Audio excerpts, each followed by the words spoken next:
Welcome to the kbbreview podcast, the show all about the ups and downs and ins and outs of being an independent kitchen and bathroom retailer. Now today we're talking about the old shiny chestnut of charging for design.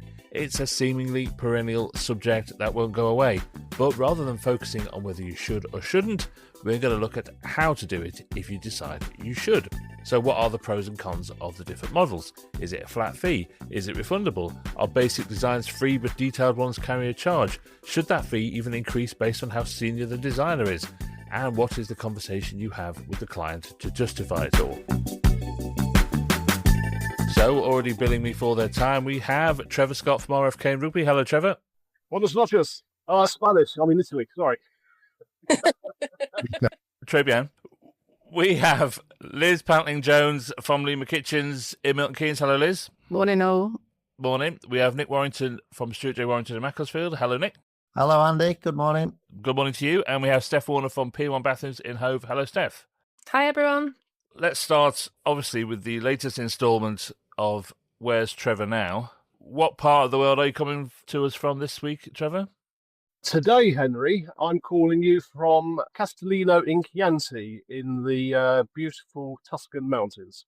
And, you do look the part as well. You have a little straw hat on in the sunshine. I mean, it's very early. It's like only 9:10 in the morning here, but you do look the part. You try your best. The English read abroad. Now, Steph, you've just literally flown in from where? Sicily. Yeah, just popped over to Sicily. Liz, Nick, have you been? We've had a week off. Have you been anywhere interesting? No. Sadly, no. But Macclesfield and Milton Keynes, they're like the Sicily of the North and the Midlands, aren't they? I haven't been anywhere either. Okay, so that's not true. I have been to Manchester and to Darlington, which is not quite the same, is it? It only slightly drizzled. We're going to talk charging for design today, and as you all know, this is a subject, that slightly rubs me up the wrong way, because it's such a circular debate. This has been discussed for the 20-odd years I've been doing this and never seems to get anywhere, because the debate always seems to be about whether you should or shouldn't do it. And the truth is that I've never met anyone in this market who doesn't think they should, but it's about whether or not they can in their local niche environment. So it's more a case of not should or shouldn't you, but how would you do it if you could? I think that's what we want to land on today if we can. So look, let's see who currently does what. Steph, don't you currently charge for design, and how do you do it? Yeah, we do the odd bit of supply only, but our main way of working is through our design service, which we try and keep it simple. We charge a £300 design deposit per bathroom, and that is fully refundable on placing your bathroom order with us to a minimum value. We reduce the deposit to £150 for a cloakroom. And yeah, it works well for us. It's our way of ensuring that the customers that we are spending our time on are committed. So it's a way of qualifying the customers. We have tried to do our designs without a fee or a deposit, and it hasn't worked for us. It's just been a big waste of time and money, to be honest. The other thing to say is we're quite careful about calling it a design deposit. We used to call it a design fee, I think, and we found that customers would assume that if they paid a fee, they would get the design. But we don't release the designs, of course, unless they go ahead with their full product order. They can get the odd bit and bob elsewhere, but we want a minimum spend on the order in order to release the design. So we're quite clear about calling it a deposit, which you get refunded back. It's not a fee, because we found that people felt like if they paid a fee, they were entitled to get their design. So that's the main issue that we come across, that no matter how thoroughly we explain it verbally and in our writing, in our website, there's still often confusion about why aren't I going to get the design? I've paid £300. But we can get around that with clear communication usually. We'll come back to that in a minute. But Trevor, how does it work at RFK? Well, we don't charge for design. We never have done. But that said, I think this is a fairly common and recurring theme. Once we've done the initial design and quotation, retaining the plans, of course, we don't hand those out, then we do expect a degree of commitment in the form of a holding deposit for redraws to arrive at the eventual final design plan that is signed off on and the order is based on. And that design deposit is refundable against the main kitchen deposit. But I have to stress here that this is the first thing that gets thrown out the window in the event of it being a little bit quiet and we're hungry for business, and we don't want to put any potential objections in the way of a purchase. Okay. Now, Liz is already shaking her head, so we're coming to you next. I'm always shaking my head. So we provide a 3-appointment process. So we send out an inquiry form and do our initial consultation, be that in the client's home or in the showroom with architectural plans. We then produce a design and a ballpark figure, and then we have what we call our confirmation appointment. At the end of that appointment, we expect to be able to invoice for deposit. On the occasions that we can't and we need to continue with design, we either take a 3% deposit of the full project, and some of our projects are 6 figures, or we take a minimum of £1,000 to cover further work.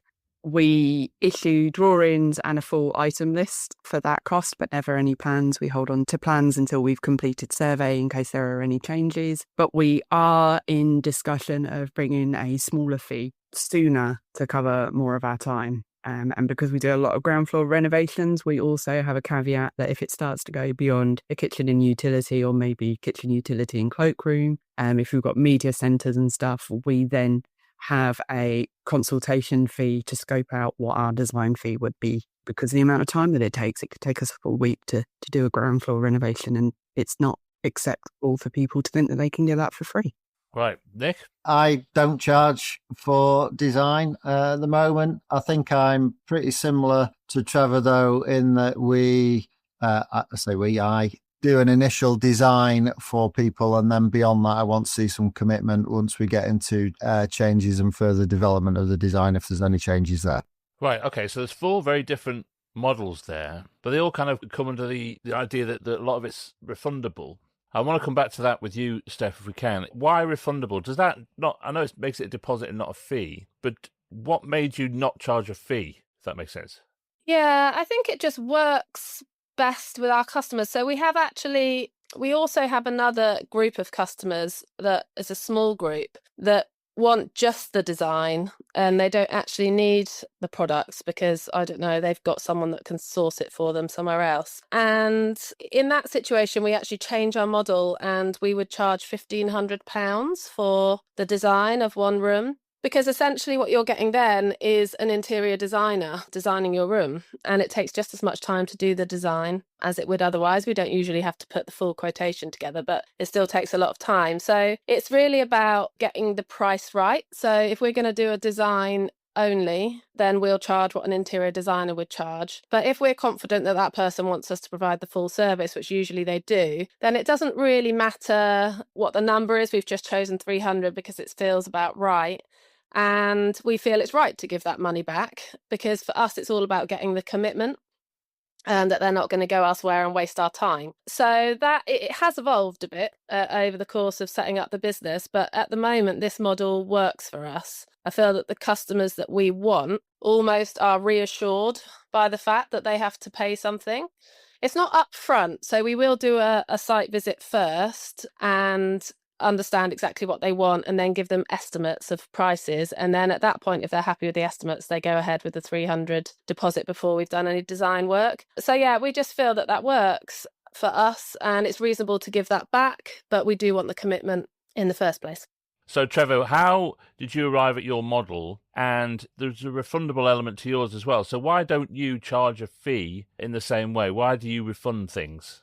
Well, I think people like the feeling that they're paying you a fee that is then deductible against the main order deposit, or refundable, depends on how you want to describe it. I mean, let's say, for the sake of argument, the deposit on a full kitchen is £5,000 or £6,000.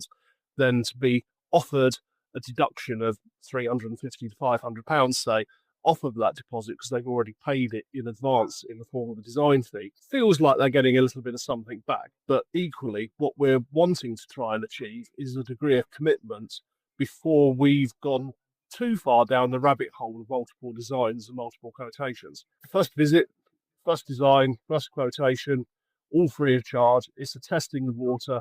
None of our competition make a charge at that point, so we're not about to start being the lonely one in the crowd around us. But quite often we'll take the brief quite correctly, and we'll successfully sell on first presentation. Perhaps more often than not, it will require a minor tweak to get the design exactly how the client wants, in which case the likelihood is we still won't charge a design fee at that point because it is such a minor tweak. But as soon as you start getting into oh, well, that's great. I love that design, but, I'd actually prefer the oven over here and I'd want the sink over there and I don't want an island, I want a peninsula. Then you're into huge redraws. And it's like, well, hold on a minute. We're not offering you a free design service. We are wanting to supply you with the complete order. And you're now taking this beyond the point of us providing you with the initial design service free of charge. It's now become much more of an interior design service, at which point you're going to have to pay for it. But equally, and I still can't stress this enough, if times are tight, that's the first thing that goes. Never put an objection in the way of making a purchase. I don't want any of my designers to have to spend any time justifying a fee that we don't actually need, as opposed to just concentrating on designing and selling the kitchen. But I suppose, Liz, that's when, and this is how Steph and Trevor clearly do it, it's about a token amount to get a commitment that you then get it back. So you're not really charging for your time in that sense. You're just using it as a hook to get them to commit to what they're doing, right? But you clearly don't do it that way. So we spent quite a lot of time looking at this, and we started on the limiting our services. We tried charging, we've tried all sorts of different things, and we started this about 7-8 years ago. And we really solidified it about 5 years ago.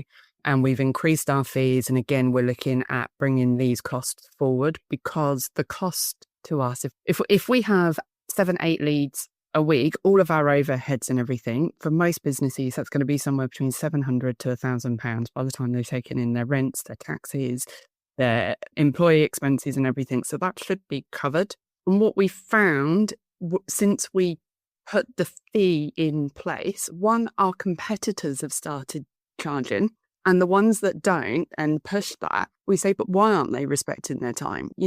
Are you getting the same level of service? And we raise that question with the clients. And where we have let the service slip with, it's just a little tweak, it's just one more, this, that, and the other, all of those little things that drag it on and on and on, we do not win the orders. So holding our integrity is really important. And I think that since we went fully in and behind it, we've had so much more success. And I found it a lot easier to do when I had a turnover of sales staff, because I was able to confidently go in and say, this is what we do. There was no, oh, but this person isn't doing it, so I can get away with not doing it. It was just a blanket, confidently, this is what we do. And there's no negotiation. So, Nick, you don't do any of this at the moment. Are any of these models appealing to you in any way? Would you just do the token amount, £300, just to get them on the hook and refund it afterwards? Would you consider that? And if not, why not? I would consider that. I think historically, the reason I've not done it is that, a bit like Trevor, I don't want to create barriers to potential buyers. And in the local market where I am, I don't think, in my price band anyway, there's not really anyone charging. So I know it's a chicken and egg scenario, as Liz has mentioned, and that if someone starts doing it, then probably everybody else will follow.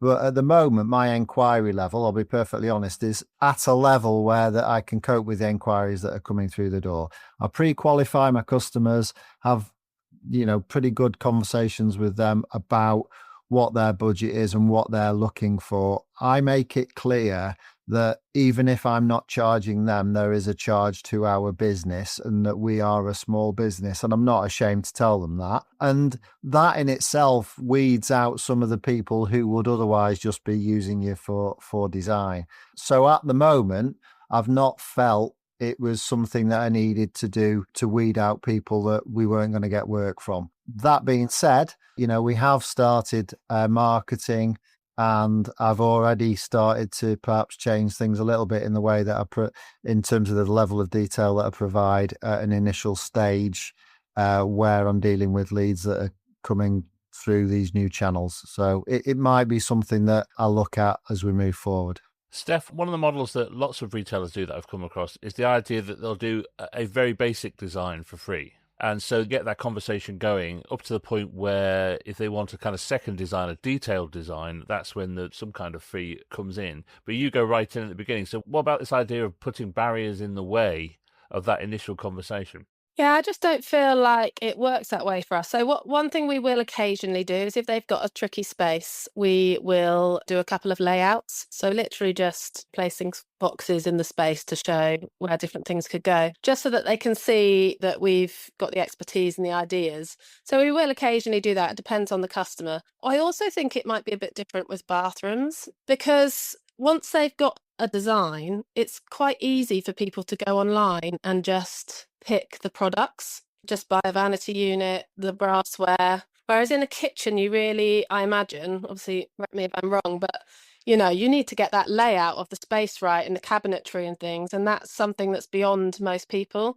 And some bathrooms are like that, but a lot of bathrooms are actually quite straightforward. So if we started doing designs, what we find is that people will just literally take the design and go and buy it online. So it's about protecting our business really and our service.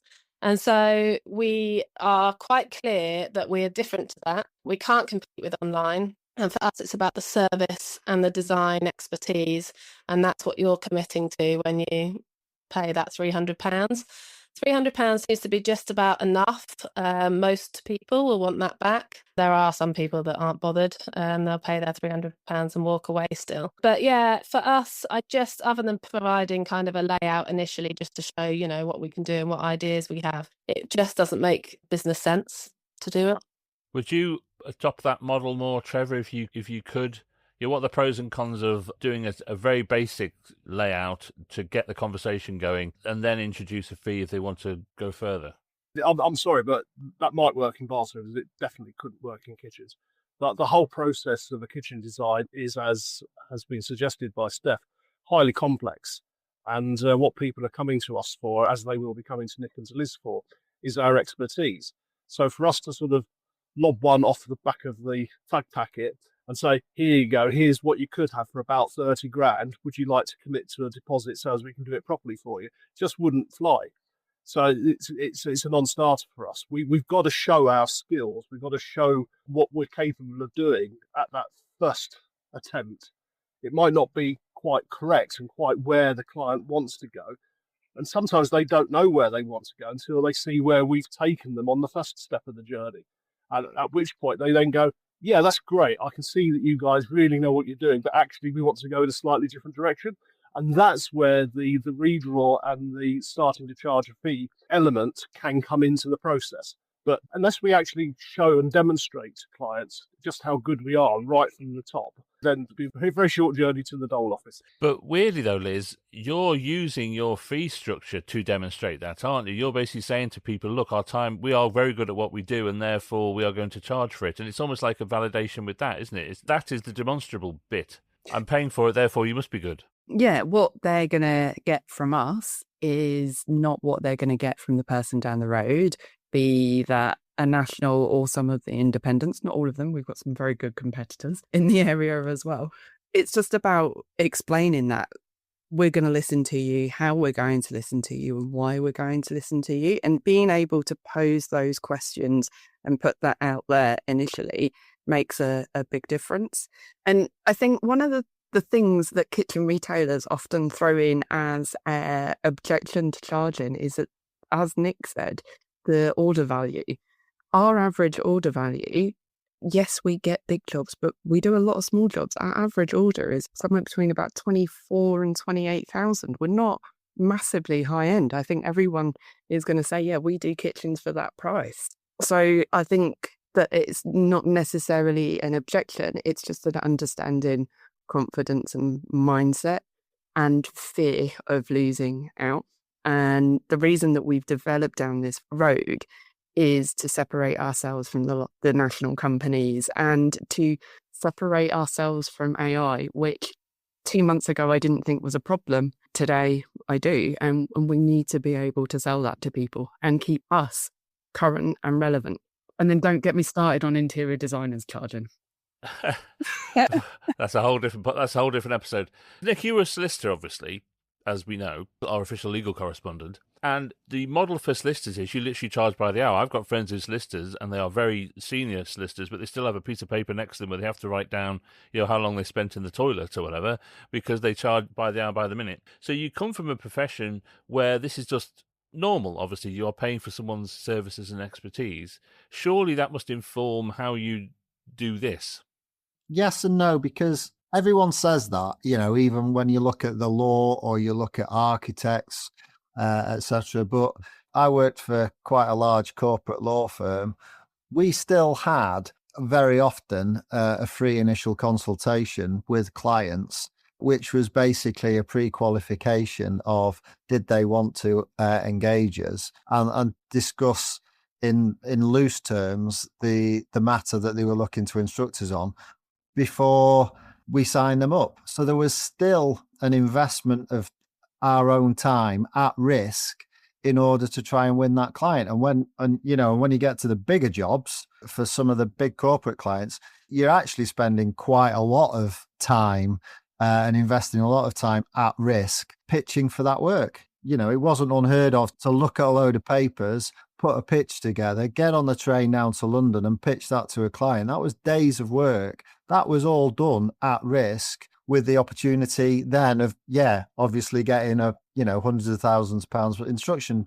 But there was still, within the business, there was still work being done at risk in order to bring that client on board. And so for me, it's all about knowing where you are, weighing up those different issues. And for me at the moment in the local market, the level of leads that I've got, I can cope with it without charging a fee. Would charging a fee bring a better client in? I don't think it necessarily would. Would charging a fee prevent me from getting some potential clients through the door? I still think yes, it would at the moment, just because of the people that I'm coming up against. So on balance, for me, it remains a don't charge. But it's a fallacy to think that in other businesses, people aren't pitching for work at risk, because people do pitch for work at risk all of the time. All right, Steph, let's go back to another one of the possible models, because what I've seen in other retailers sometimes is the idea that you have a variation in fee based on how senior the designer might be. In other words, that if they were going to get you to do it as the owner and the senior person, it would be fee number A. But if you're going to get a junior person or a mid-level person to do it, it would be fee number B. How do you feel about that? Because I suppose that's how like a hairdresser would work. You'd pay more for the senior person. But how do you feel about that? We wouldn't do that because we're such a small business. We've only got 3 sales designers. The feeling is, why would somebody want to go for a junior when they could get the senior designer to do it? So whilst there is a bit of a varying level of experience within the team, actually, because we're a small team, we will look at other people's designs and help out. And so it makes most sense for us just to keep it a flat rate. Otherwise, you're going to get questions that are quite difficult to defend. And again, bathrooms, it's maybe different to kitchens, but our designers all have the required level of expertise to bang out an amazing bathroom. So it just wouldn't be a thing for us. It would just create questions about what you're getting as a customer. Yeah, the only thing we do is if it's a little cloakroom, we'll just half the price, but it just wouldn't work for us, I don't think. Can you see a point where that model would work for you, Trevor? Because it's quite an interesting little sales tool, isn't it, to grade your designers in that way? Because, if you've got like a really simple galley kitchen, you could give it to the standard designer. But if you've got a really complicated one, you could give it to your so-called senior designer. What do you think? I'm just running the scenarios through my mind here. Mr. and Mrs. Smith have just come into the showroom, and you've walked them around the showroom, and you go, okay, so here is designer A. She's our senior designer. We're going to charge £1,000 for her to be contracted to do your design. And here is the junior designer, and you can have him for 250 quid. I'm sorry, where are you going? Why have you left the building? No, it's not going to fly. Sorry. Yes, for sure, the junior designers will be involved in projects, but they'll be doing so under the guidance and the tutelage of a senior designer. We wouldn't make a distinguishing feature between the designers at the point of contact with the client, because we don't want to instill any sense of doubt that they're going to be suitably looked after, regardless of whether it's the showroom manager or the junior designer that's looking after them. Liz, yeah, it works in a hairdresser, doesn't it? It does. This is something we've considered. But technically, I would come down as the senior designer. I'm not necessarily the best designer in my business. So how does that work? And how do you tell someone who has, if you're kind of defining across your salespeople, you're a little bit more rubbish, so we're going to charge less for you. Like, it's not necessarily someone entry coming in. How do you stage that? And much like Steph, we check each other's work and make suggestions and pull each other up for not thinking about things to make sure our clients get the best from us. And yes, we all design in very different ways and have very different viewpoints on that. But essentially, we're all involved. We're making sure those challenges are there. And that's why they're coming to a small business, because they're not just having someone going, this is the first thing I've thought of, and I'm not open to being challenged or growing or learning. So, yeah, we've never seen a way that could actually work. There are people who do it, and they do it very successfully, I think. But one of the main reasons is they very much push themselves forward as the face of the business, if that makes sense. And particularly if they've got literally their name over the door. At the end of the day, it's a flim-flam sales marketing tool because, as you say, everyone gets involved in each design, don't they? But it's just a way of the client feeling that they're getting a kind of premium service, I suppose, is what it is. I've reconsidered this again, but that's because I want to do less designs. And therefore, if my fee is higher, I know that my time is going to be covered and I can maybe outsource some of the other things that I'm not getting around to doing, that where there isn't the skill in the business already to do it. And that is the benefit to doing it, is again something that we've thrown out there again in the last 6 months. But we just don't want to tier our business in that way. All right, so let's round this up with a quick bit of how you actually justify this to the client. You've all talked about it a little bit, but let's stay with you, Liz. When the client sat in front of you and they go, how much? Why am I paying this? I can get it for free down the road. What's your kind of go-to argument? It is that we are a small business. We have overheads. We're supplying local people and supporting the economy. We're making sure our taxis are paid. They're getting a much better product and service, at least theoretically, than to our competitors.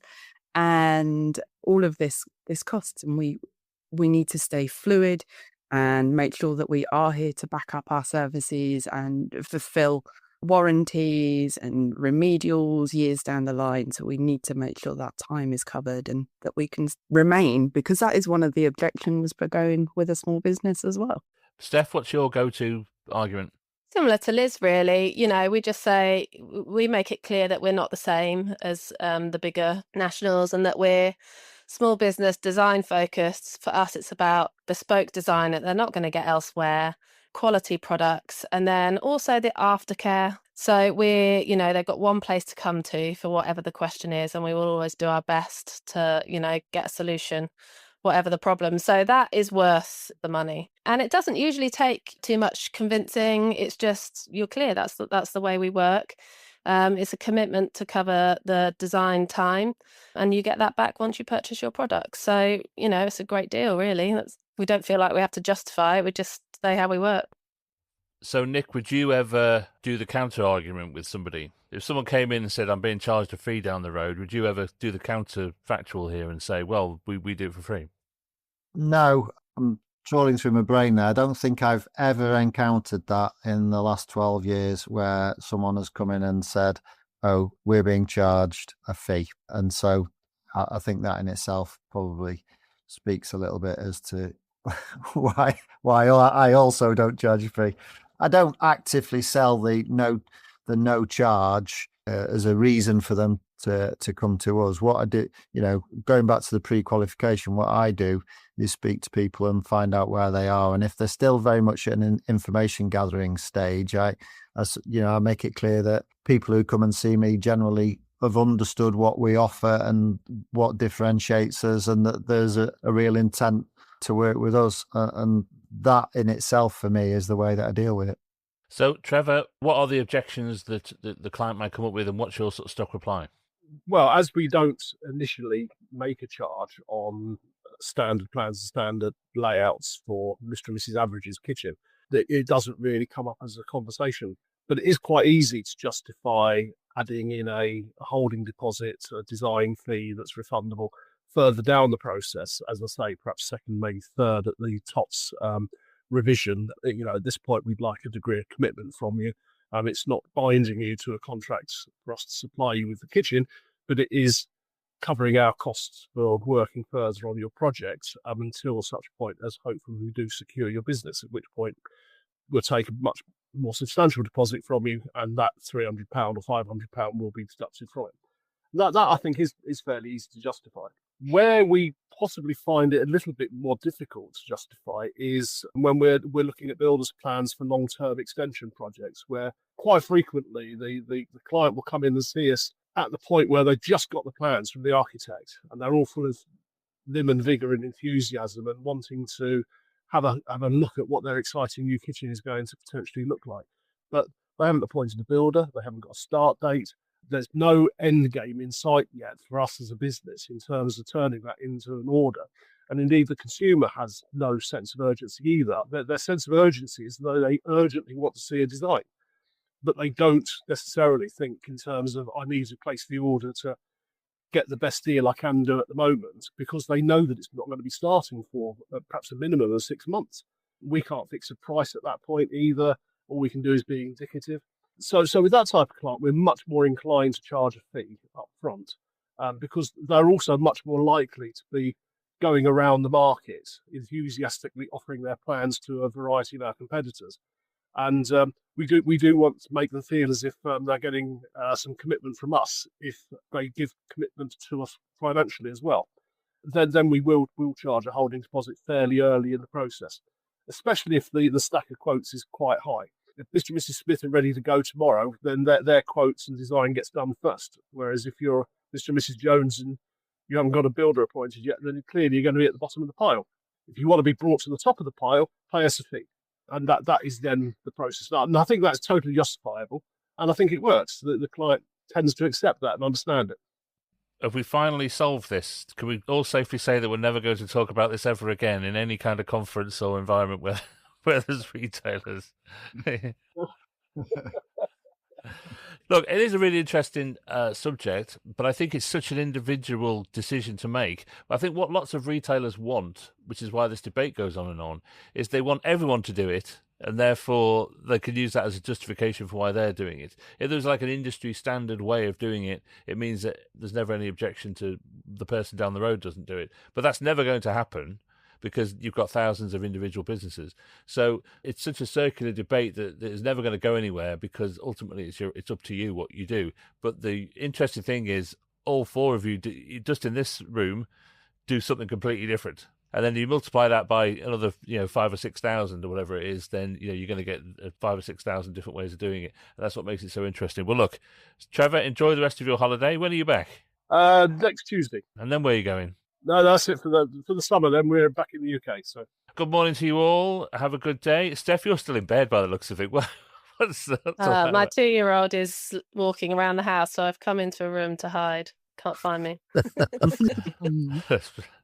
all there been is there. someone supervising him, by the way. Yeah, I know. Yeah. What was that? The sound of the knife drawer? Yeah. Thank you very much, everybody. I'll see you next week. Cheers. Bye-bye. bye. Bye, guys. Bye.